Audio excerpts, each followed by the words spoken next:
안녕하세요. 오늘 저희가 함께 깊이 들여다볼 자료는요.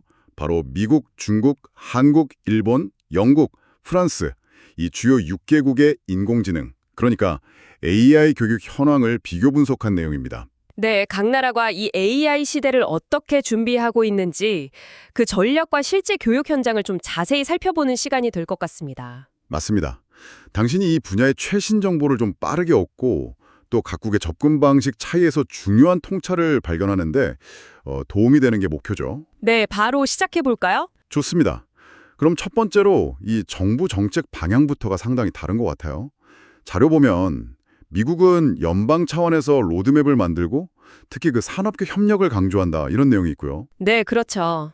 반면에 중국은 완전히 국가 주도로 2030년 AI 강국 목표, 아주 강력한 하향식 접근을 보여준다 이렇게 대비되는데 다른 나라들은 좀 어떤가요? 이 두 나라와 비교해서 특징적인 점이 있을까요? 네, 그 두 나라 대비가 아주 뚜렷하죠. 자료에 따르면요, 한국은 AI 교육 도입 속도가 굉장히 빠른 편이고요.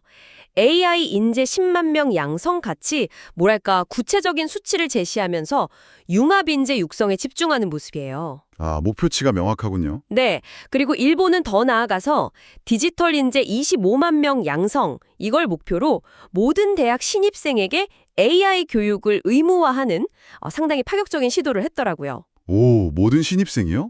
대단하네요. 그렇죠. 영국 같은 경우는 AI 섹터 딜이라고 정부랑 산업계 협약을 통해서 특히 그 윤리 교육을 중시하는 점이 좀 눈에 띄고요. 윤리교육이요? 네. 프랑스는 AI for Humanity 전략 아래서 국립 AI 연구소 중심으로 교육 네트워크를 구축하는 데 힘쓰고 있습니다.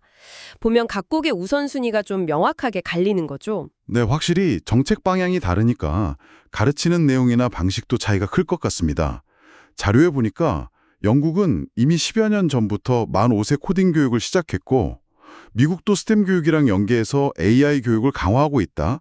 뭐 AI for All 캠프 같은 얘기도 나오던데요. 네, 맞아요. 이 교육 내용이나 방식에서 좀 핵심적인 차이점, 이 자료는 뭐라고 강조하고 있나요? 특히 그 이론하고 실습 비중 같은 거요?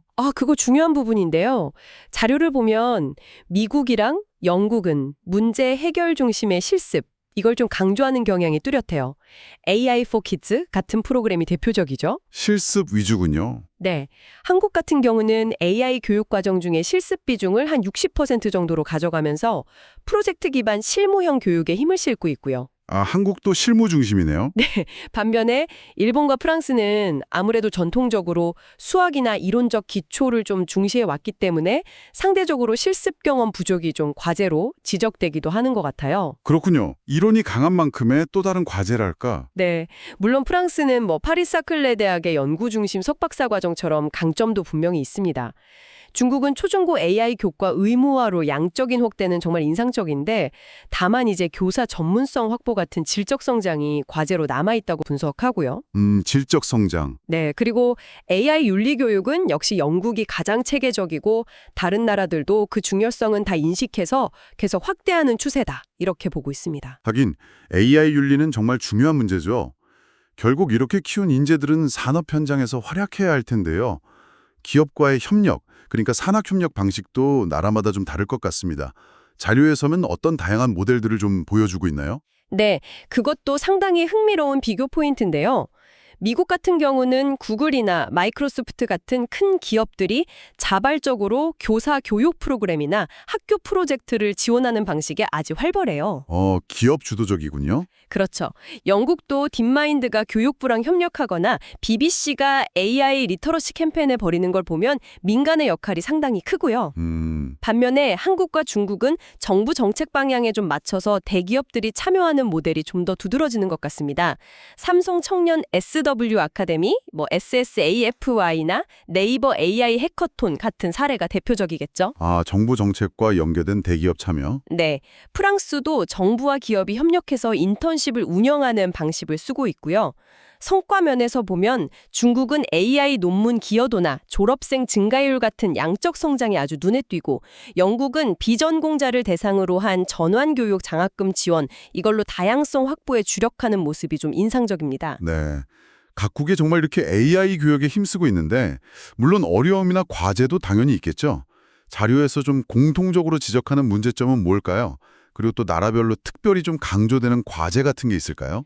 네, 공통적으로는 거의 모든 나라에서 그 지역 간 또 학교 간 교육 격차 문제가 지적됩니다.